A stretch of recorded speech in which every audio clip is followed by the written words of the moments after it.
Bonjour chers téléspectateurs, chers auditeurs de CVK LVD. Vous êtes bien à l'émission Café théologique et comme vous le savez bien, cette émission a pour ambition de vous permettre d'avancer en eau profonde, de vous familiariser avec certains thèmes théologiques pour rafraîchir notre foi, pour édifier notre foi dans le Seigneur. Aujourd'hui, le thème que nous avons l'ambition d'aborder, c'est chrétien et citoyenneté. Chrétien et citoyenneté. Et nous avons un invité de marque pour cela. Je vais m'adresser à lui et il va se présenter à vous. Je suis sûr que beaucoup diront « Ah, c'est lui !» Il est bien connu. Cher invité, bienvenue à l'émission Café théologique. Merci bien. Si je vous demandais de vous présenter à mes téléspectateurs, à mes auditeurs, que diriez-vous? Alors, qu'est-ce que je dois dire de plus simple et de vrai? Ce qui est vrai que personne ne peut effacer, c'est que c'est le nom que mes parents m'ont donné. Je m'appelle Tertius Zongo, qui est un nom biblique. Et quelquefois, les gens ne savent pas que Tertius est un nom biblique. Ça, personne ne peut me l'enlever. Et puis, naturellement, ce nom que mes parents m'ont donné est important pour me reconnaître, mais je crois qu'il y a un autre nom, une autre identité qui est importante. C'est quand je me suis converti, quand j'ai connu le Seigneur et qu'il a créé une famille. J'ai une famille chrétienne, et j'ai un nom dans cette famille. Je suis appelé enfant de Dieu. Et je crois que ce sont ces deux choses, si je dois me présenter, ce qui restera. Voilà, après tout ce qui se passe, un jour, de quoi se souviendra-t-on? On se souviendra de Tertius Zongo. Et dans ma communauté évangélique, on se souviendra du frère Tertius Zongo. Et je pense que c'est l'essentiel. Le reste, comme je le dis souvent, n'est que vanité. Merci beaucoup pour cette auto-présentation. Vous l'aurez remarqué, c'est quelqu'un de modeste, quelqu'un d'humble qui n'aime pas trop parler de lui. Et c'est la marque des enfants de Dieu. Nous avons aujourd'hui comme invité M. Tertius Zongo. Je devrais dire son Excellence, mais il n'aime pas ça. C'est le frère Tertius Zongo, donc, ancien Premier ministre de notre pays, le Burkina Faso. Il a gravi tous les échelons de notre administration, de l'État burkinabé. C'est un membre de l'Église des Assemblées de Dieu du Burkina. Mais je devrais préciser que c'est un homme consensuel. Toutes les dénominations se reconnaissent en lui parce qu'il a su incarner les valeurs du milieu évangélique. Partout où il est passé, dans toutes les responsabilités qu'il a assumées, il a su incarner ces valeurs évangéliques, ce qui fait qu'aujourd'hui, c'est un homme consensuel sollicité par toutes les dénominations évangéliques en cas de besoin. Je ne vais pas insister davantage, il est marié, père de 3 enfants, et je dois ajouter quand même qu'il fut plusieurs fois ministre, DG de la coopération de notre pays. Il est passé aussi par la Chambre de commerce comme secrétaire général, pour ceux que ça peut intéresser. Et sur le plan international, il fut ambassadeur de notre pays à l'ONU, à Washington. Et nous pouvons allonger la liste. Ce n'est pas pour le vanter, parce que sa modestie en souffre, mais c'est pour que vous puissiez savoir à quelle personne ressource nous avons affaire ce matin. Ce qu'il a à partager avec nous sera certainement d'une qualité exceptionnelle. Merci frère Tertius Zongo d'avoir accepté notre invitation. Cette émission a l'ambition donc de conduire les frères et sœurs en eau profonde. Et nous désirons que vous partagiez avec nous ce que le Seigneur a semé en vous durant toutes ces années, durant tout ce parcours riche Nous voulons simplement que vous partagiez quelques aspects. C'est sûr qu'une seule émission ne suffira pas. Nous reviendrons là-dessus. Notre thème, donc, disais-je, chrétien et citoyenneté. Pour vous, qu'est-ce que le chrétien et qu'est-ce que la citoyenneté? Alors, le chrétien, peut-être pour faire simple, c'est celui qui professe sa foi en Christ.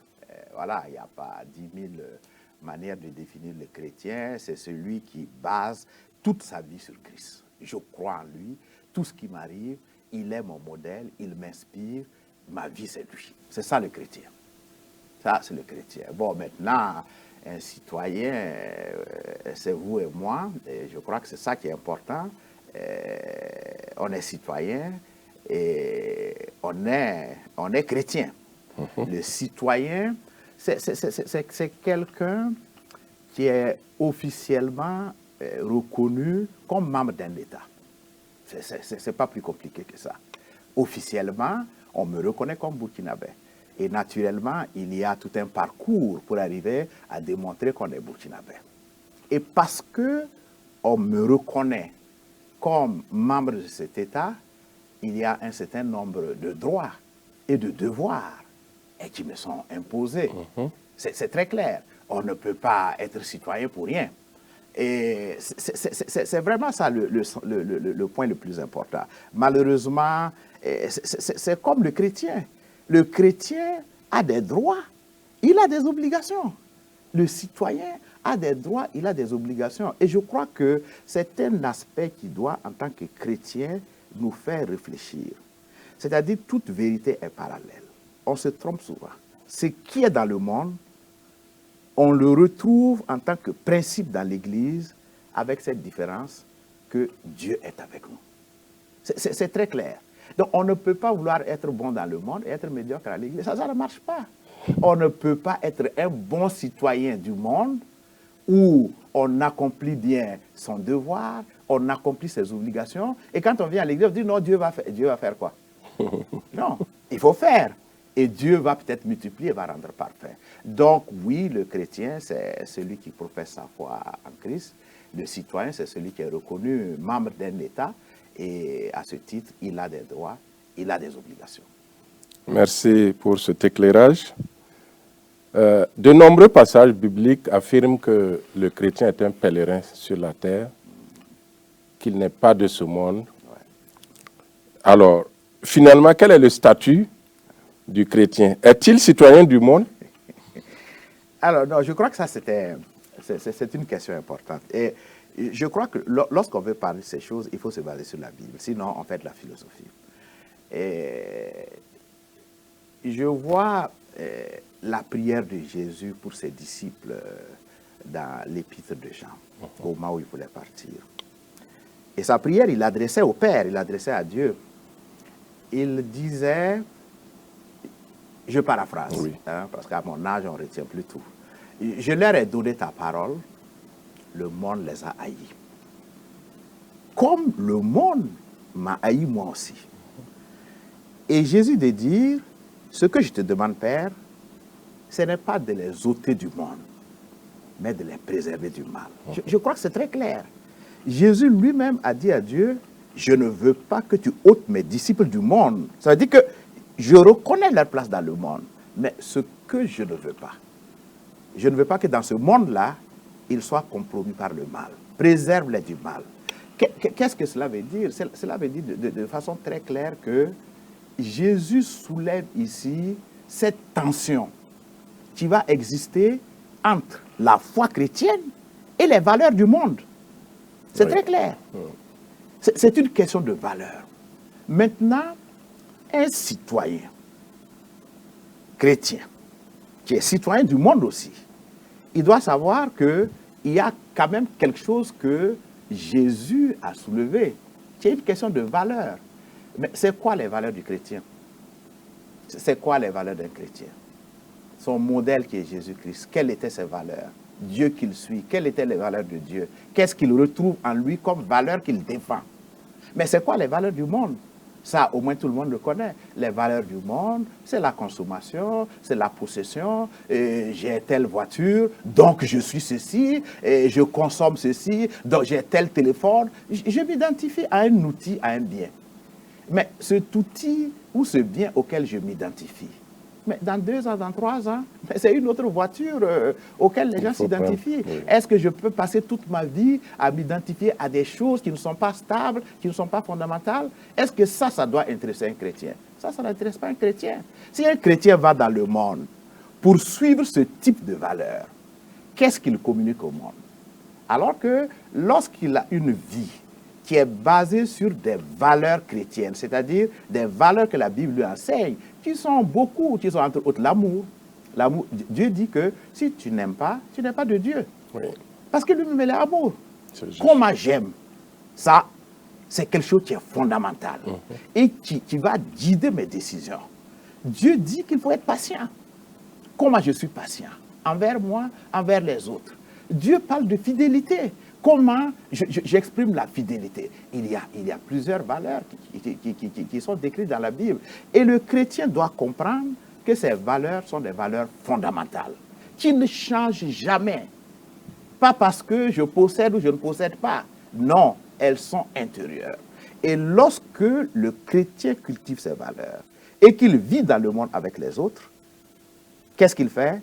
Il peut cohabiter avec eux dans le monde, mais il sera préservé du mal, qui est cet instinct de vouloir être ce qu'on n'est pas par l'outil, par la consommation ou par l'image. Je ne peux pas, moi, que quelqu'un me définisse par l'image. Parce que j'ai telle voiture, oui, Tertus, ceci, parce que j'ai tel... Non, point du tout. J'ai de l'amour en moi, j'aime mon Dieu, j'aime mon prochain, je reste fidèle, je reste loyal, et voilà ce que Dieu veut que nous soyons. Donc oui, le statut du chrétien, c'est ressembler à Christ dans le monde. Vous l'aurez compris, donc, nous sommes bien citoyens du ciel, mais aussi de la terre.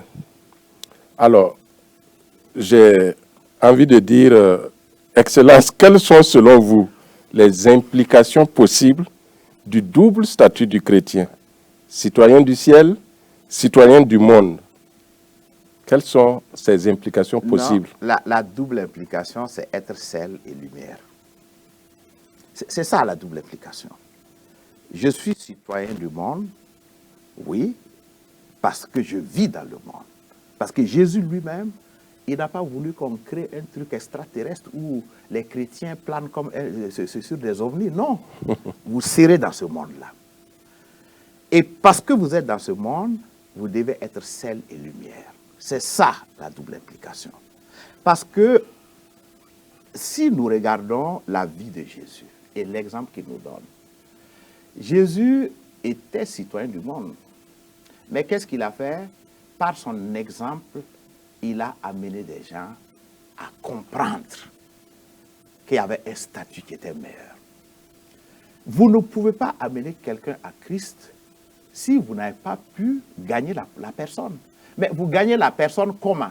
Est-ce que c'est par l'ostracisme? C'est en lui disant chaque fois non, tu es mauvais, tu n'es pas bon. Mais tu as péché. Tu as péché. Mais c'est-à-dire, on se trompe quelquefois. Pour gagner quelqu'un à Christ, il faut gagner la personne à soi-même d'abord. Et ça, quand vous voyez un peu toutes les théories du leadership, on vous dit, avant que quelqu'un ne vous tende, avant de tendre la main à quelqu'un, pour lui demander un service, il faut gagner son cœur. Tous les grands dirigeants du monde connaissent ça. Ceux qui ne connaissent pas ça, c'est-à-dire c'est des parvenus, ce ne sont pas des vrais dirigeants. Tu n'as pas gagné le cœur de quelqu'un, mais tu ne peux pas gagner sa main pour t'aider. Ce n'est pas possible. Même quand il t'aide sans vraiment être associé à ton projet. Et c'est la même chose dans l'Église. C'est ce que je dis. Toute vérité est parallèle. Vous voulez gagner quelqu'un à Christ? Vous croyez que c'est en priant, c'est en criant que vous allez le gagner à Christ? Non. Non. Quand vous gagnez la personne à vous, vous pouvez la gagner à Christ. Donc, la double implication, c'est vraiment être sel, être lumière, avoir un peu, comment je dirais, un peu ces valeurs fondamentales que nous voulons transmettre à ces gens. Merci pour cette réponse qui en dit long sur notre responsabilité de citoyens dans le monde et citoyens du ciel. Il faut impacter, il faut influencer, il faut partager des valeurs chrétiennes pour que cette responsabilité soit accomplie. Venons-en maintenant à notre citoyen. Quels sont ses devoirs et quels sont ses droits? Alors, si le citoyen est un citoyen burkinabé, je crois qu'il y a un des droits, les droits sont contenus dans la Constitution. Hein. Si vous prenez la Constitution, vous allez voir les droits, vous allez voir, qu'est-ce que je dirais, les avantages, les obligations et les droits. Et dans ces droits, bon, peut-être un qui me revient en tête comme ça, c'est le citoyen doit participer à la gestion des affaires de l'État et de sa commune. Si vous lisez la Constitution, je paraphrase, vous trouverez ça dans la Constitution. Participer à la gestion des affaires de l'État et de sa communauté. Ça, c'est un droit. Donc, on ne peut pas m'empêcher d'aller voter. Mais je vais choisir quelqu'un. Pour quelle raison on va m'empêcher? J'ai le droit d'être électeur. J'ai le droit, moi aussi, d'être éligible. Il y a un certain nombre de droits. Comment je participe à la gestion des affaires de l'État et comment je participe à la gestion de ma communauté. Comment j'impacte ma communauté. Ça, c'est un droit. Un devoir, peut-être, en ces temps qui courent, c'est le devoir de civisme. Je dois respecter la Constitution. Je dois respecter les lois. Je dois respecter les règlements du pays. Je dois respecter le bien public. Je dois être, comment je dirais, avoir un civisme et un patriotisme. Ça, c'est contenu dans la Constitution. Ça, c'est une obligation. Je ne peux pas vouloir la gestion des affaires de l'État, chaque fois me lever, critiquer, parler, mais quand on me dit, mais toi là, est-ce que ta manière de faire là, est-ce que ça respecte les lois, ça respecte la Constitution? J'ai dit non, ça je m'en fous. Voilà, il faut qu'on m'écoute. Non, on ne peut pas t'écouter tant que tu ne connais pas quelles sont tes obligations. Donc, oui, il y a des droits, bon, il y en a beaucoup contenus dans la Constitution, mais je crois que peut-être, voilà, ça permet aussi aux autres de faire un travail de maison que ceux qui n'ont jamais ouvert la Constitution et qui sont dans l'Église l'ouvrent, parce qu'ils sont citoyens du Burkina. Oui. En plus du fait qu'ils sont chrétiens. Ils sont citoyens du Burkina d'abord. Ils doivent connaître les droits et ils doivent connaître les obligations en tant que citoyens burkinabés. Donc, qu'ils retournent et qu'ils ouvrent la Constitution, qu'ils voient quels sont leurs droits et leurs obligations. Merci. Je crois que nos téléspectateurs, nos auditeurs ont bien compris. Notre frère nous invite à nous intéresser à la vie de la nation, même en tant que chrétiens. À lire la Constitution, à connaître nos droits et nos devoirs. Il en a cité quelques-uns, mais nous pouvons les connaître amplement si nous lisons un peu notre Constitution. Frère Tertus Zongo, que pensez-vous des deux tendances théologiques qui ont cours actuellement dans notre société? La première tendance théologique très conservatrice estime que le chrétien ne doit pas se mêler des affaires du monde. Il doit plutôt se consacrer à la mission de l'Église, qui est de prêcher l'Évangile à toutes les nations. La deuxième tendance, un peu plus réformiste, quant à elle, estime que le chrétien, tout en assumant sa mission de témoin de Christ sur terre, doit contribuer concomitamment à la gestion de la cité terrestre. Qu'en pensez-vous? Non, je crois que si je retourne encore à la prière de Jésus pour ses disciples, où il a dit à ses disciples, il a dit à son Père, non, ce que je te demande, c'est que tu gardes mes disciples dans ce monde, mais que tu les préserves du mal. Et c'est très facile pour les chrétiens de dire, oui, dans la Bible, on a dit de prier pour les autorités, de prier pour la paix dans le pays, de prier pour le bien-être des populations. C'est très facile à dire. Quelquefois, pour la paix, pour le bien-être, il faut plus que la prière. Il faut plus que la prière. Quelquefois, ça demande qu'on rentre dans les milieux du pouvoir. On rentre dans les milieux du pouvoir. Et lorsque nous voyons nos tendances actuelles, aujourd'hui, toutes les littératures chrétiennes vous diront 85% des convertis dans le monde, 85% des convertis dans le monde, personne n'a été converti par une campagne d'évangélisation ou une prédication dans une église. 85% des convertis. 85% des convertis, c'est quelqu'un qui leur a parlé de Dieu. Contact personnel. Contact personnel, c'est le bon terme. 85%, c'est par contact personnel. Lorsque vous regardez ces statistiques, qu'est-ce que ça veut dire en arrière-plan? Que les vrais pupitres d'évangélisation ne sont pas dans les églises, ne sont pas dans nos campagnes qu'on organise. Ce n'est pas ça, les vrais pupitres d'évangélisation. Le vrai pupitre d'évangélisation se trouve dans ta place publique. Dans ta place publique. Si nous poussons la réflexion loin, mais la place publique d'un député est où? Elle est à l'hémicycle. L'Assemblée. Tu parles à ce gars dans sa place publique de Dieu comment, si tu n'es pas là-bas? La place publique d'un ministre, c'est où? C'est au gouvernement. Tu parles à un ministre de Dieu comment, tu établis ton pupitre comment dans le gouvernement si tu n'es pas là-bas? Je crois que c'est des réalités simples. C'est des réalités simples. Si nous voulons gagner le monde à Christ, ça demande quelquefois plus que la prière.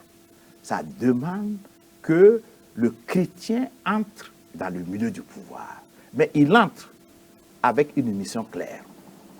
Je rentre pour établir un pupitre pour gagner les gens à Christ. Et comment je le fais? C'est par ma conduite, par ma manière de faire, par les valeurs que j'exprime. Et je fais découvrir quelque chose d'autre que je peux partager avec ces personnes. Donc, oui, si je dois personnellement me prononcer, bon, je sais que c'est une question qui divise dans notre milieu. La deuxième tendance, pour moi, elle est celle qui a été enseignée par Christ lui-même. Merci beaucoup pour cet éclairage qui nous va droit au cœur de la part d'une personne aussi expérimentée que vous. Il fallait que ce soit vous qui le dites. Là, bon, ça passera mieux que si un ecclésiastique, un pasteur le disait, bon, on le croirait moins. Depuis la Révolution française de 1789, on a assisté à une séparation entre l'Église et l'État. De nos jours, il y a les termes de sécularisation, de laïcité qui sont en vogue. Bon, quelle lecture vous faites de ce phénomène-là? Oui, je crois d'abord qu'il faut situer les choses dans leur contexte. Bon, la séparation de l'État et de l'Église, ça c'est la France. Il faut le situer dans son contexte français. Et non, c'est venu suite au régime concordataire de 1801. Et ce régime était tel que l'Église, c'était l'État. Donc, un peu tous les ministres du culte, que ce soit les évêques, que ce soit les prêtres, que ce soit les pasteurs, que ce soit les rabbins, étaient payés par l'État. Ils émargeaient sur le budget de l'État. Bon, l'Église avait un patrimoine qui avait été acquis par l'État, les écoles, en tout cas, tout ce qui était du domaine du culte, qui était censé appartenir à l'Église, était financé sur le budget public. Donc, naturellement, c'est quand même compliqué de continuer à évoluer comme ça. Et du coup, bon, voilà ce que vous avez dit, il y a eu cette séparation. Et on a basculé dans ce que vous avez appelé la laïcité. Et la laïcité, c'est quoi? C'est à un moment, quand même, on a dit, écoutez, non, ça ne peut pas continuer comme ça. L'État est le garant de la liberté pour tout le monde. L'État protège tout le monde. Mais au nom de quoi l'État peut se lever pour dire non, par telle religion, je lui accorde tant d'avantages, c'est moi qui deviens... Mais une religion ne doit même pas accepter ça. Ce n'est même pas possible. C'est un mélange de genres.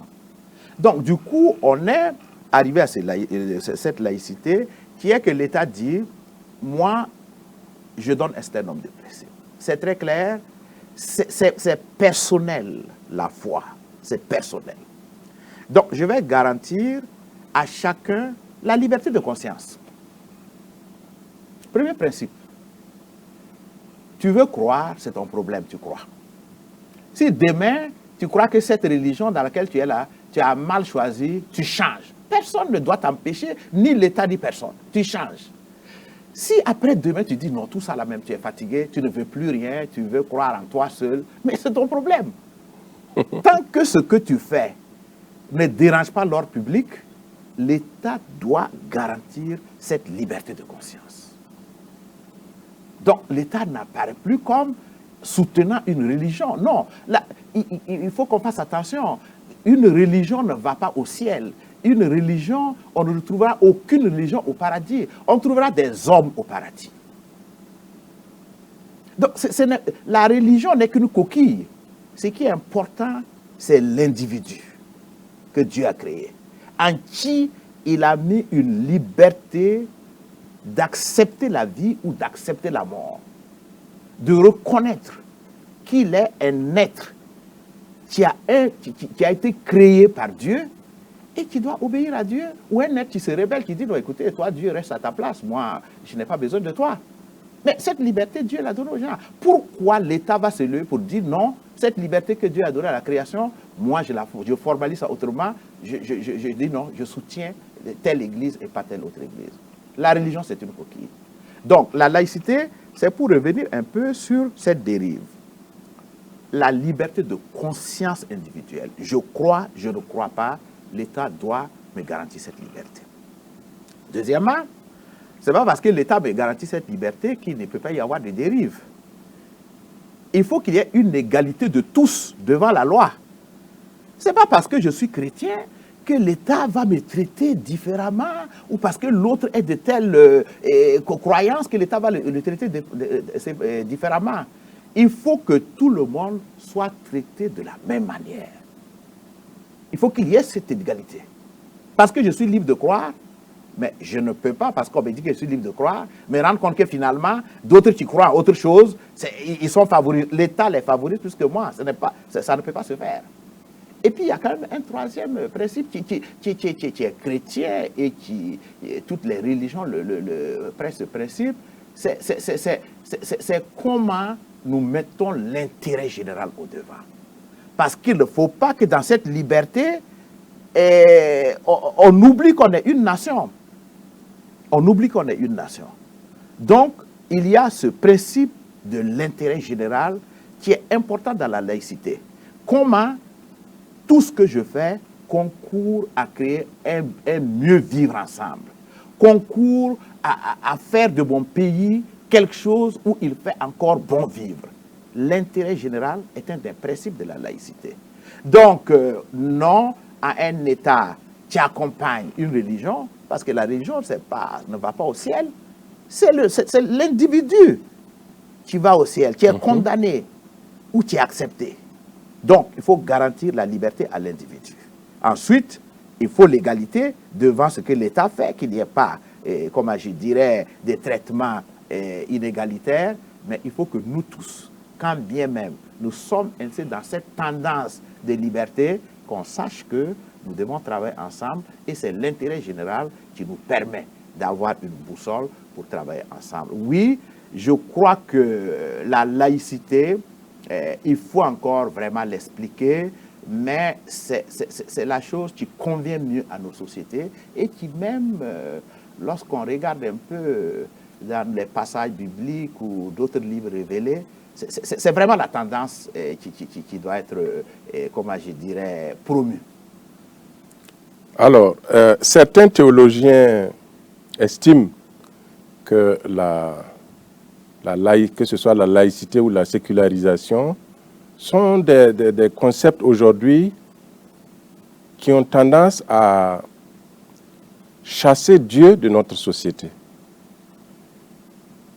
et à faire en sorte que nous évoluions vers un système non encadré sur le plan, j'allais dire, des valeurs axiologiques. Et ils expliquent même les dérives actuelles dans notre société par le fait qu'on a boosté Dieu dehors, voilà, et nous voulons vivre sans Dieu. Est-ce que vous avez la même pensée? Non, absolument pas. Absolument pas. Le régime ancien, le régime concordataire, Ce n'est pas l'individu, c'est la religion. Mais la religion n'est pas Dieu. En quoi la religion est Dieu? La religion, c'est du formalisme, c'est un carcan, la religion. C'est un carcan, la religion. Ce qui intéresse Dieu, ce n'est pas la religion. Ce qui intéresse Dieu, c'est l'individu, c'est le cœur de l'individu. Est-ce qu'en disant aux individus, je garantis ta liberté de foi, ta liberté de conscience? Pasteur, vous voulez être évangélique, vous allez être évangélique, personne ne va venir vous perturber dans votre foi. En quoi Dieu n'est pas dans la religion, Dieu est dans le cœur de l'homme. Lorsque on permet à l'homme de pouvoir suivre son Dieu, d'avoir la liberté de faire ce qu'il doit faire, sans déranger l'autre. Sans déranger l'autre. Parce que Dieu dit, qui es-tu, toi, qui juges les autres? Pourquoi je dois croire? Mais comme je dis, ce n'est pas une religion. C'est ça même qui chasse Dieu, parce qu'on croit que telle religion est supérieure à telle autre religion. Non, ce n'est pas la religion.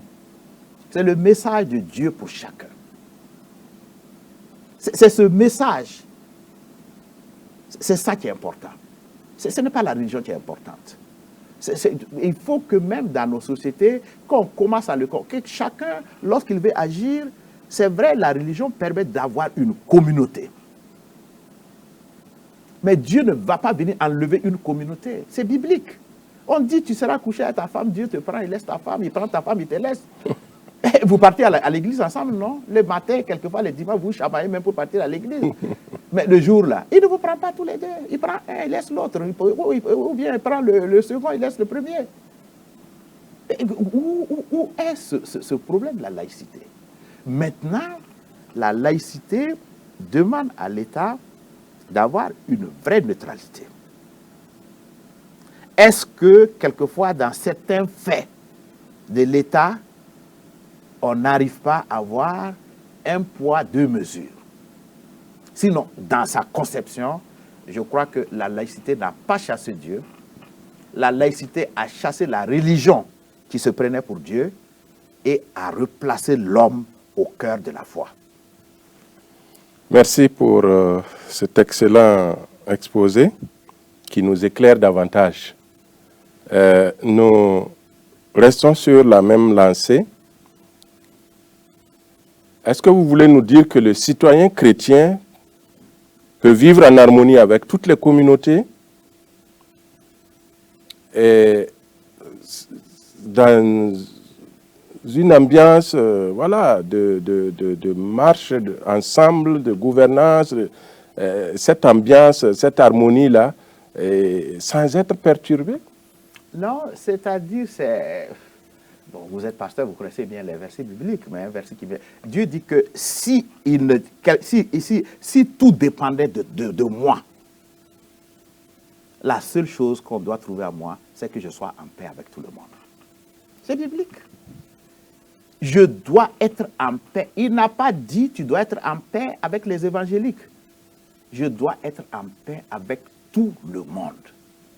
Mais comment je peux être en paix avec quelqu'un si chaque jour je le critique, si chaque jour je dis qu'il n'est pas bon? Ce n'est même pas biblique.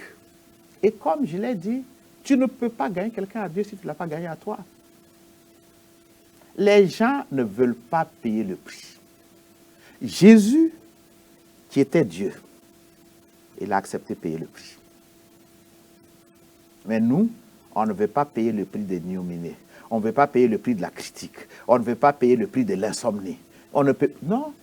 Et on croit que, voilà, être chrétien, c'est être... Et Jésus même nous dit que je vous envoie comme des agneaux au milieu des loups. Je vous envoie comme des agneaux au milieu des loups. Vous interprétez ça comment? Mais il nous prévient que ce monde-là, où il nous envoie là, les gens sont des loups. Mais il dit, toi, agneau là, va là-bas. C'est ta place là-bas. Mais est-ce qu'un agneau, quand il va auprès des loups, il commence à faire la bagarre? Non. Il voit comment il tisse son amitié avec le loup pour qu'il ne le mange pas. Mais nous, les chrétiens, lorsqu'on nous envoie auprès des loups, on dit, mais Dieu, pourquoi je ne suis pas plus qu'un loup pour montrer à ces gens-là que tu es à moi, que j'ai la puissance, que je peux faire descendre le feu. Un chrétien ne fait pas descendre le feu sur des gens, c'est Dieu qui fait descendre le feu. Donc, il faut être en paix avec tout le monde.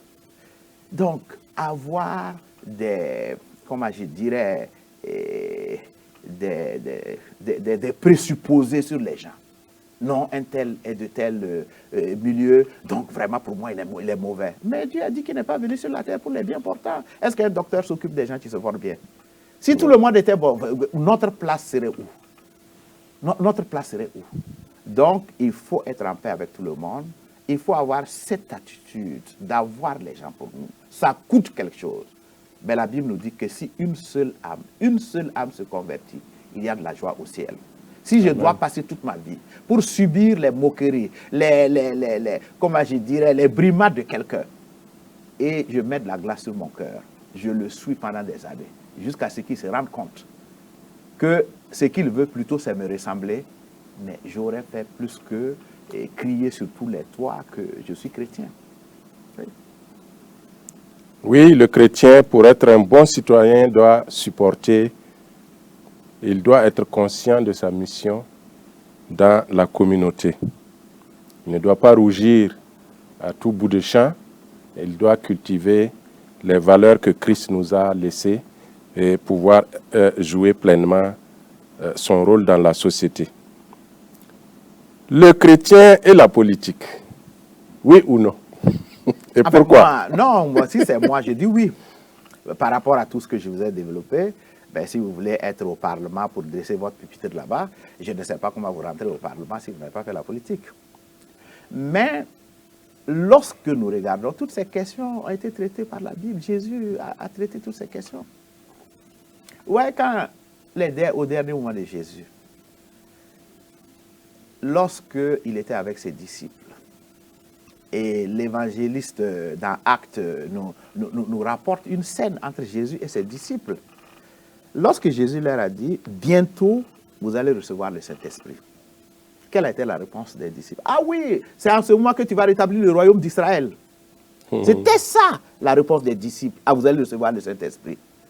Mais Jésus a pris le temps pour les dissiper de leurs attentes qui ne sont pas de bonnes attentes. Il a dit non.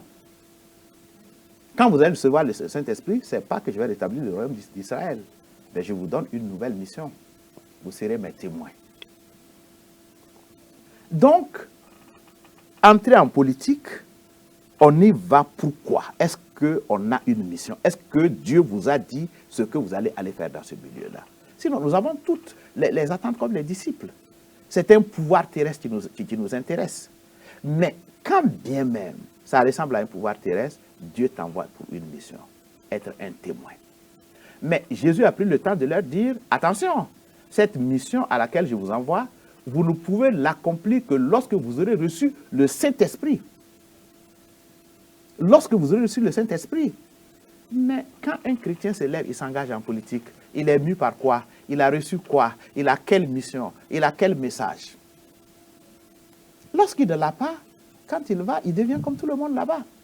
Donc oui, pour moi la politique, et lorsqu'on parcourt la Bible, on se rend compte que ça n'a pas commencé par nous. Et peut-être si on veut prendre des exemples terre à terre. Joseph d'Arimathée, qu'est-ce que la Bible dit? Qu'il était un conseiller dans la cour du roi. Il était conseiller. Qui est dans la cour du roi? C'est un pasteur qui est dans la cour du roi? Pas du tout. C'est un disciple de Dieu. Non, il était conseiller du roi. Mais quand Jésus a été crucifié, son corps était sur le bois. Les disciples étaient là.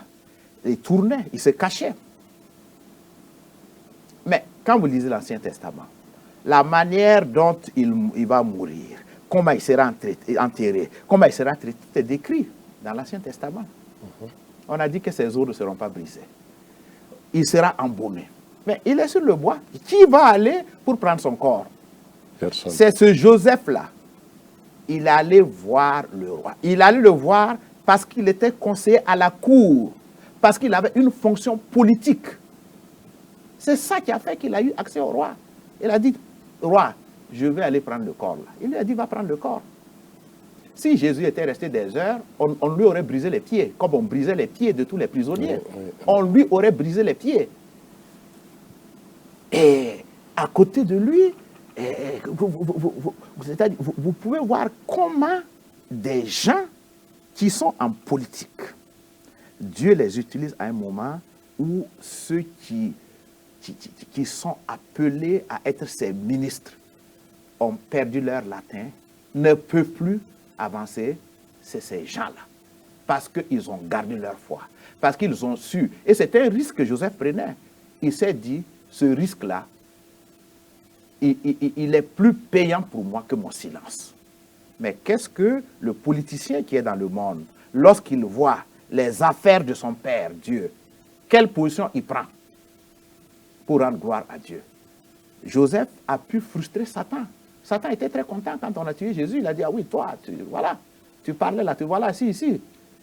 Mais parce que Joseph allait demander ce corps a été embaumé, ce corps a été mis dans un sépulcre neuf, taillé dans le roc, et la prophétie s'est accomplie. C'était qui? Est-ce qu'il était un pasteur? Quand on vient de me dire, oui, le chrétien ne doit pas faire de la politique, arrêtons ces histoires-là. Nous allons revenir dans la pratique sur le chrétien et la politique la prochaine fois. Nous allons garder notre soif encore un peu. Nous voulions camper le décor tout simplement. Nous savons donc que notre invité est favorable à ce que le chrétien s'engage en politique s'il est bien préparé. Voilà. Donc nous allons revenir là-dessus et il aura l'occasion de nous développer cela. Lui, il a fréquenté les sérails de la politique, il connaît bien ce milieu et nous allons l'écouter certainement avec intérêt. Frère Tertus, que pensez-vous de la façon dont l'Église évangélique aujourd'hui au Faso se comporte vis-à-vis de la chose publique? Alors, peut-être deux aspects, parce que le bien de l'Église est une chose publique aussi, parce que c'est le bien de la communauté. Maintenant, le bien au niveau de la nation est une chose publique. Et je crois que si j'ai parlé un peu de la laïcité, des principes, il y a un peu cet aspect du bien commun qui ressort. Et qui mieux que l'Église peut parler de cela? Maintenant, le vrai problème que nous avons quelquefois dans nos églises, aujourd'hui, vous n'avez aucune position officielle de l'Église par rapport au bien public. Là, on parle de l'Église. Mais l'Église a sa place dans le débat public. Parce que l'Église est une institution qui apporte une régulation dans la vie sociale. Elle a sa position. Quelle est la position de l'Église par rapport au bien public? Moi, je n'ai pas encore vu un papier écrit par l'Église. Est-ce qu'il n'y a pas des gens, à la lumière de la Bible, lorsque nous retournons même à la création? Dieu parle du bien public. Lorsque Adam était dans le jardin, il lui a dit, tu vois, je te donne ce jardin, tu vas le cultiver et le garder. Le cultiver et le garder. Il lui donnait une fonction d'intendant. Et cette fonction-là, lorsqu'on rentre à l'intérieur, elle contient tout. Elle a un aspect économique, comment je cultive, comment je le garde. Elle a un aspect politique. Et le garder, c'est pour le céder, comment je le cède. Vous retrouvez un peu tous les aspects d'un intendant et un bon intendant. Ça, c'est le message de la création. Quand Dieu a créé l'homme, il lui a donné une mission. Cultiver, garder pour les générations futures. Donc l'idée du bien public apparaissait. Comment on le transmet? Comment on en prend soin? Si tu ne prends pas soin, tu ne peux pas transmettre. Donc ça, c'est une mission fondamentale de l'Église. Maintenant, votre question est très juste. Le comportement de l'Église, en tant qu'Église, je ne sais pas qu'est-ce que l'Église, quel est le message que l'Église porte. Moi, je vois la FME sortir un papier comme on voit d'autres sortir des papiers, surtout avec ce que nous voyons aujourd'hui. On a des chrétiens dans nos églises qui eux-mêmes, dès qu'il y a une petite manifestation, c'est eux qui cassent les feux rouges, c'est eux qui cassent les maisons des gens. Mais c'est eux. Vous voyez, il y a des chrétiens là-bas. Quelle est leur éducation sur le message biblique du bien public? Vous voyez, ce que l'Église apporte dans le débat public, c'est une réponse biblique, mais qui prend en compte le contexte et qui amène les gens à avoir un comportement qui permet de vivre ensemble. Je ne connais pas de message d'orientation, en tout cas de l'Église, sur sa position par rapport au bien public. Donc je me dis que ce qui se fait, ce n'est pas l'Église, c'est des comportements individuels, mais c'est en ça que la religion est importante. C'est au moins avoir une communauté à qui on enseigne des valeurs et qui se comporte comme telle. Et j'ose espérer que peut-être, parce que vous avez évoqué ce point, qui peut-être il y a des aspects qui vous ont perturbé, que l'Église, un jour, fera connaître sa position par rapport au bien public. En tout cas, dans les temps de crise, on n'a pas beaucoup senti l'Église se prononcer. Est-ce que vous êtes en train de dire qu'au-delà du fait qu'il faut éduquer nos membres, nos frères et sœurs en Église, je veux parler de notre communauté particulière, au sein de nos assemblées, il faut donner une certaine éducation citoyenne à nos chrétiens, mais au-delà de ça, que l'Église, en tant qu'institution, apprenne aussi à s'impliquer dans la vie de la nation, de la chose publique. Non, vous avez tout à fait raison. C'est-à-dire qu'il faut distinguer deux choses. L'Église, en tant qu'institution, qui ne peut pas faire de la politique, qui ne peut pas supporter un parti politique, non. L'Église a un rôle de neutralité. Je suis de l'opposition, je suis de la majorité, je suis des indépendants, et je suis à l'Église. Mais ma liberté me permet de militer. Au nom de quoi l'Église va supporter tel parti. Et moi, je suis assis à l'Église, je ne suis pas de ce parti. Ce n'est pas le parti qui nous a réunis à l'Église. Ce n'est pas le parti qui nous a réunis à l'Église. C'est notre foi en Jésus-Christ, notre Seigneur. Est-ce que parce que je suis de l'opposition, je ne crois pas en Jésus? Est-ce que parce que je suis de la majorité, je ne crois pas en Jésus? Ça, c'est l'Église. L'Église ne peut pas avoir un rôle de conquête de pouvoir, un rôle d'influence en soutenant un parti, ce n'est pas son rôle. Mais l'Église, en tant qu'institution, comme je dis, doit être sur la place publique, doit donner un message, doit réguler la vie sociale. Quand l'Église voit des comportements qui ne vont pas dans le bon sens, l'Église doit pouvoir sortir pour dire, voici la position de l'Église qui met de l'ordre dans la vie sociale. Et ça, ce message de l'Église-là, on doit l'avoir. On doit l'avoir. Ensuite, il y a la nation. En dehors du fait que l'Église doit réguler la vie sociale et que l'Église, même si elle n'est pas sollicitée, par exemple, l'Église s'assoit, voit aujourd'hui tous les vices qu'on a, ces trucs, des comportements de nos enfants, les comportements de la jeunesse, même les vieilles personnes. Il y a tellement de vices qu'on voit aujourd'hui. C'est quoi la position de l'Église sur tous ces phénomènes-là? Sur tous ces dérives qu'on voit. C'est quoi la position de l'Église? L'Église doit se faire entendre sur ces questions. Deuxièmement, en dehors du fait qu'elle va elle-même sur la place publique pour faire entendre son message, mais l'État peut solliciter l'Église. Il y a une crise, il y a une situation où l'État a besoin de la position de l'Église. L'État dit, bon, Église, vous êtes une institution, je souhaiterais avoir vos positions. Et là, c'est sur un point précis. C'est quoi la position de l'Église? On parle de l'Église. Ce n'est pas la position du président de la FME, ce n'est pas la position du président des AD. C'est la position de l'Église, la FME, en tant qu'institution. Mais qui donne cette position? Il faut que, c'est pour ça, je crois qu'il faut que de plus en plus qu'on comprenne, Dieu a mis dans l'Église des compétences. On dit à l'Église, bon, il y a des élections.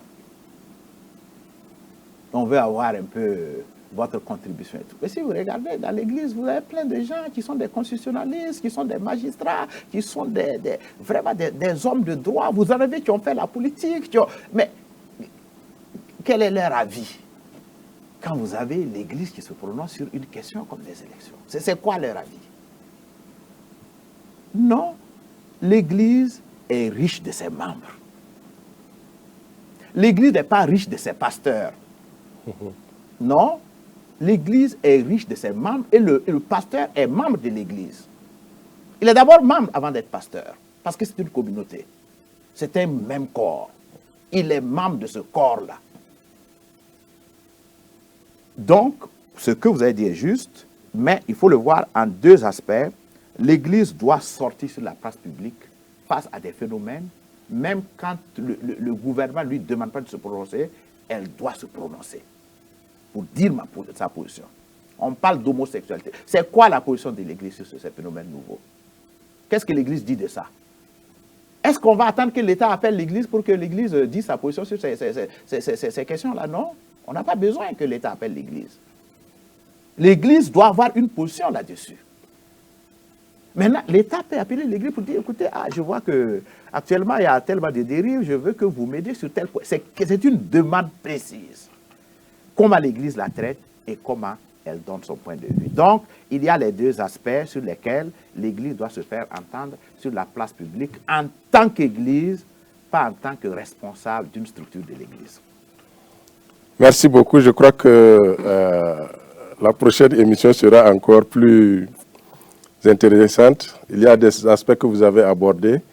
Nous reviendrons là-dessus. Votre point de vue sur cette émission et puis sur le thème que nous venons d'aborder. On n'a pas pu avoir du temps suffisant pour aller en profondeur, mais quelle est votre impression? Non, je pense que c'est une émission qu'il faut encourager. Et peut-être que ça parle un peu à tous nos experts qui sont dans les églises, qui montrent que on a besoin de venir partager une expérience. C'est très important de partager l'expérience. Quand on est convaincu que le parcours qu'on a eu, que ce qu'on a été, on ne l'a pas été par ses efforts. On l'a été parce que Dieu avait un plan. Et on a été obéissant à la voix de Dieu. On a un devoir de partage. Et vous voyez les questions que vous abordez, ce n'est pas des questions qu'un pasteur doit aborder au cours d'un sermon. Mais ça fait partie de la vie. Chaque jour que Dieu crée, le chrétien est confronté à cette citoyenneté. Il est confronté à ça. Citoyen du monde, citoyen de... Chacun interprète le verset comme il veut. Mais lorsqu'on partage des expériences, c'est vrai que ça ne met pas tout le monde d'accord. Mais au moins, ça montre que ce qu'on croyait pas possible, c'est peut-être possible. Donc, cette émission est une bonne chose, mais je crois qu'il faut aller au-delà. Par exemple, un thème de ce genre que vous avez abordé, pourquoi une église ne se dit pas, attention, j'ai des gens à l'église qui peuvent parler de ça. Tout le monde ne va pas suivre cette émission à la télé. Comment, oui, malheureusement, tout le monde ne va pas suivre. Comment les églises ne peuvent-elles pas s'approprier de ces thèmes parce qu'elles ont des fidèles qui sont capables de les traiter? C'est pourquoi l'Église doit se réorganiser. Il faut accepter des ministères laïques dans l'Église. Tant que nous n'allons pas arriver à comprendre que le pasteur homme orchestre là, ça ne marche pas aujourd'hui. Les gens vivent des problèmes. Mais quand ils viennent à l'Église, prenons des exemples un peu choses. Le banquier qu'ils ont rencontré il y a 2 jours, c'est un chrétien. Quand on arrive, on dit non, tu veux un prêt, il y a ceci, cela. C'est des hommes d'affaires. Le gars leur cite tout ce qu'il faut et tout. Mais il vient s'asseoir à l'église à côté de lui. Mais pourquoi l'église ne peut pas organiser un truc pour que cette personne que Dieu a placée dans cette église-là vienne parler à ces gens-là? Vous voulez ceci, voilà un peu les dispositions que vous devez prendre. Mais ça les prépare. Parce que leur vie, à leur place publique, là, leur demande une compétence sur ces choses-là. Et nous avons des gens qui savent le faire. Pourquoi ils doivent faire ça dehors pour leur pitance et ils ne doivent pas faire ça à l'église pour leurs frères, pour qui ils prient, ils jeûnent, alors qu'ils ont besoin de cet appui-là. Donc, je trouve que c'est une bonne émission. Naturellement, peut-être qu'avec le temps, ça permettra sur certains thèmes, peut-être que des églises se mettent ensemble ou de façon individuelle reviennent un peu sur certains thèmes pour mieux donner de l'information. Et puis peut-être, ça va être, comment je dirais, des émissions où il y aura des séances de questions-réponses. Ça va être peut-être mieux approfondi que ça. Oui. Bon, il y a des choses que j'ai eu à dire ici. Il y a des gens, s'ils étaient dans la salle là, et s'ils avaient droit de poser des questions, ils me disent, ben toi là, tu racontes ça, ça va pas chez toi. Ils vont me dire ça. Mais tranquillement, je vais leur expliquer en quoi je crois que ce que je dis là est vrai et est biblique.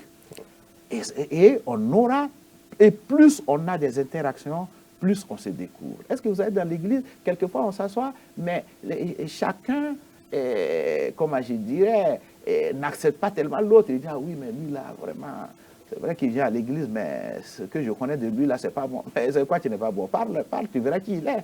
Et c'est des trucs préfabriqués. Donc, ces genres d'émissions, je crois, vont permettre de lever des préjugés, mais vont aussi donner de nouvelles connaissances aux chrétiens, parce que notre monde aujourd'hui est un monde de connaissances. Et la Bible dit que mon peuple périt faute de connaissances. Grand merci à notre invité aujourd'hui pour ce que nous avons eu. En tout cas, c'est du balèze. Et nous rendons grâce à Dieu pour sa vie. Ce sont des personnes ressources que Dieu a données à l'Église. C'est vrai que son agenda est très chargé, mais il n'est pas compliqué. Vous pouvez l'aborder et il est prêt à partager ce qu'il a reçu de Dieu avec vous, son expérience dans la vie. Et nous voulons vraiment le remercier, remercier sa famille de nous l'avoir prêté pour quelque temps. Nous disons merci pour aujourd'hui, mais pour demain aussi, parce que nous allons encore revenir.